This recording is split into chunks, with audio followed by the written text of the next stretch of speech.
రైతు భరోసా మొన్నటి నుంచి కూడా రైతు భరోసాకు సంబంధించిన నిధులు పడుతూనే ఉన్నాయి. అయితే రాష్ట్ర సర్కారు మేము ఇన్ని ఎకరాలకు ఇస్తాం అన్ని ఎకరాలకు ఇస్తామని ఎక్కడ కూడా చెప్పకుండా మేము రైతులకు 9,000 కోట్ల రూపాయలు కేటాయించుకున్నాం. రైతు భరోసా ఈ 9,000 కోట్లతోని అందరికీ వెయ్యబోతున్నాం అని మాత్రమే చెప్పింది.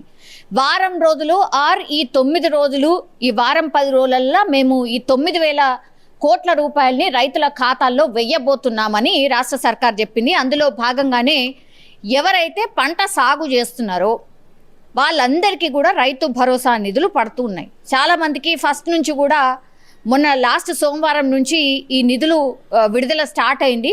ఆ రోజు కూడా రైతు వేదికల ద్వారా ఈ రైతులతోని మాట్లాడి ఆ తర్వాత సీఎం రేవంత్ రెడ్డి ఆయన బటన్ నొక్కి రైతు భరోసా సంబంధించిన నిధులు విడుదల చేయడం స్టార్ట్ చేసిండు.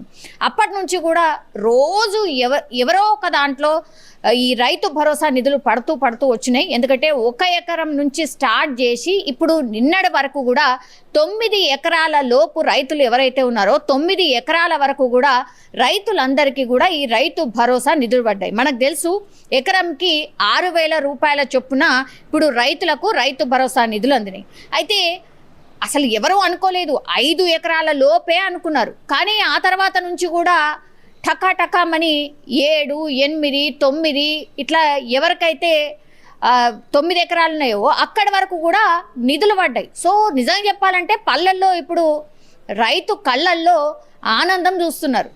ఆ తర్వాత ఇప్పుడు సర్ప్రైజింగ్గా వ్యవసాయ శాఖ మంత్రి తుమ్మల నాగేశ్వరరావు ఒక పెద్ద అనౌన్స్మెంట్ ఏం చేసిండ్రు అని అంటే, మేము రైతు భరోసాకి సంబంధించిన నిధులు 10 ఎకరాల వరకు కాదు 15 ఎకరాల వరకు మేము రైతులకు రైతు భరోసా నిధులు ఇవ్వబోతున్నామని అతిపెద్ద అనౌన్స్మెంట్ చేసిండు. దానికి సంబంధించి 513 కోట్ల రూపాయలు మేము ఇప్పుడు రైతుల ఖాతాల్లో, అంటే ఇప్పుడు 9 ఎకరాల వరకు నిన్నటి వరకు రైతు భరోసా నిధులు వేసినాం. ఇప్పుడు 9 నుంచి 15 ఎకరాల వరకు ఎవరికైతే రైతు భరోసా నిధులు రాలేదో వాళ్ళందరికీ కూడా మేము రైతు భరోసా నిధులు విడుదల చేయబోతున్నాము.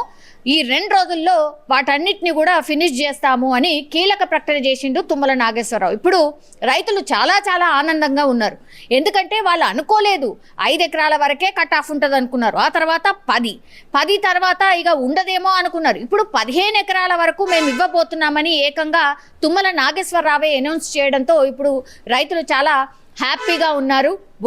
ఇంకోటేమో మనకు తెలుసు, ఈసారి వర్షాకాలం చాలా తొందరగా స్టార్ట్ అయిపోయింది, వర్షాలు బాగుంటాయని చెప్పిండ్రు. వాతావరణ శాఖ కూడా అదే చెప్పింది, వాతావరణ వెదర్ రిపోర్ట్ అదే చెప్పింది. అందులో భాగంగానే తొలకరి వర్షాలు ఎప్పుడైతే పడ్డాయో అది పీక్ సమ్మర్, యాక్చువల్లీ మేలో పీక్ సమ్మర్ ఉంటుంది, అట్లాంటి వర్షాలు పడ్డాయి. ఇప్పుడు వారం రోజులు వర్షాలు పడ్డంతో రైతులు పాపం ఏం చేసిండ్రు, విత్తనాలు తెచ్చుకొని విత్తనాలు వేసారు. ఈ పత్తి అనుకోండి, లేకపోతే అన్నీగా రకరకాల విత్తనాలన్నీ కూడా వేసిండ్రు. వేసిన తర్వాత ఇప్పుడు వర్షాలు ముఖం చాటేసినాయి. పాపం ఆ విత్తనాలు భూమిలోనే మాడిపోతున్నాయి, ఏం చేయాలనో అర్థమైతలేదు. అట్లా లాస్ అయిపోయినరు. అంటే ఈ విత్తనాలుగా పోయినట్టే. ఎందుకంటే ఇప్పటికి కూడా మనకి వర్షాలే రాలేదు, 15-20 రోజులు అవుతుంది. ఒక్క వర్షం కూడా చక్కగా పడలేదు. ఎప్పుడు పడుతుందో కూడా తెలియదు. పాపం మొన్నటి వరకు కూడా ఎదురు చూసుడే అయింది. ఇప్పుడు వాళ్ళ విత్తనాలు లాస్ అయిపోయింది. ఇప్పుడు మళ్ళా వర్షాలు ఒక వారం పడితే అప్పుడు మళ్ళా విత్తనాలు పెట్టుకోవాలి. సో ఖర్చు మీద ఖర్చు. దీంతోనే ఇప్పుడు రైతు భరోసా నిధులు పడ్డాయి కాబట్టి అందుకి చాలా హ్యాపీగా ఫీల్ అవుతున్నారు. అవి పోనీ దాని జాగల ఇవన్నా వస్తున్నాయి, కొంత బెటరే అన్నటువంటిది ఇప్పుడు రైతుల నోట్లో నానుతున్నటువంటి మాట ఇది. సో నిజంగా ఇది సంబరంగా జరగాలి, ఖచ్చితంగా వీటిని సెలబ్రేట్ చేయాలి. అందరూ కూడా అసలు ఈ రాష్ట్ర సర్కార్ దగ్గర నిధులు లేదు, అప్పుల రాష్ట్రమైందని పబ్లిక్ మాట్లాడడం కాదు, సీఎం రేవంత్ రెడ్డి స్వయంగా సభలో పదే చెప్తున్నాడు. అయినా సరే మాకు రైతులే ప్రయారిటీ, ఆ రైతులే మాకు ముందు, కాబట్టి వాళ్ళని ఆదుకుంటేనే ఇప్పుడు మన రాష్ట్రం కూడా సుభిక్షంగా ఉంటుంది. రైతులు పట్టించుకొని రాష్ట్రం ఏది కూడా బాగుపడిన దాఖలాలు లేవని స్వయంగా సీఎం రేవంత్ రెడ్డి చెప్పిండు. కాబట్టి ఇప్పుడు 15 ఎకరాల వరకు ఎవరైతే సాగు చేస్తారో ఆ రైతులందరికీ కూడా నిధులు వెయ్యాలని డిసైడ్ అయ్యిండ్రు. సో నిన్న 9 ఎకరాల వరకు 67 లక్షల మందికి కూడా ఈ రైతు భరోసా నిధులు పడ్డాయి. 8,200 కోట్ల వరకు నిధులన్నీ కూడా 9 ఎకరాల వరకే అయిపోయినాయి.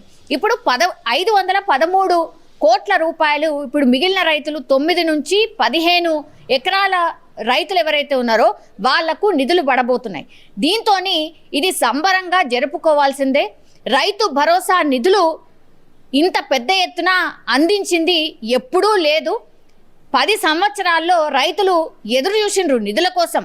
ఈయన పుట్టలకు, గుట్టలకు, రాళ్లకు, రప్పలకు, పెట్రోల్ బంకులకు, రియల్ ఎస్టేట్ వ్యాపారులకు వాళ్ళందరికీ వేసిండు. కానీ నిజమైన రైతు ఎవరైతే పండిస్తున్న రైతుకే మేము నిధులు అందిస్తున్నాం కాబట్టి దీన్ని సంబరంగా చేసుకోవాలని సచివాలయంలో రేపు రైతు భరోసా సంబరాలు పేరు మీద పెద్ద ఎత్తున సభను ఏర్పాటు చేస్తున్నారు.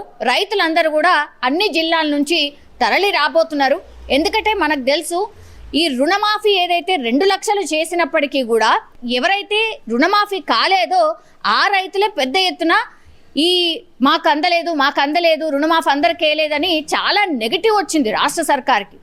అందుకని ఇది జరగకుండా ఉండాలి. 2 లక్షల రుణమాఫీ చేసినా కూడా ఫలితం మనకు దక్కలేదు కాబట్టి ఇప్పుడు 15 ఎకరాల వరకు మనం రైతు భరోసా ఇచ్చినా దీన్ని సంబరం చేయకపోతే ఇంకా లాభం ఉండదు. ఎందుకంటే రైతుల సంతోషమే మన సంతోషం కాబట్టి ఇంత పెద్ద ఎత్తున నిధులు కేటాయించుకొని దీన్ని సంబరంగా చేసుకోవాల్సిందే అని రాష్ట్ర సర్కార్ డిసైడ్ అయింది. రేపు సచివాలయం దగ్గర పెద్ద సభ పెట్టి దీన్ని సంబరంగా చేసుకోబోతున్నారు. అట్లాగే రైతు వేదికల ద్వారా కూడా చాలా మంది వీడియో కాన్ఫరెన్స్ ద్వారా కూడా ఈ సభలో వీళ్ళు కూడా పార్టిసిపేట్ చేయబోతున్నారు. సో ఒక రకంగా చెప్పాలంటే నిజంగా సంతోషకరమైనటువంటి వార్తనే.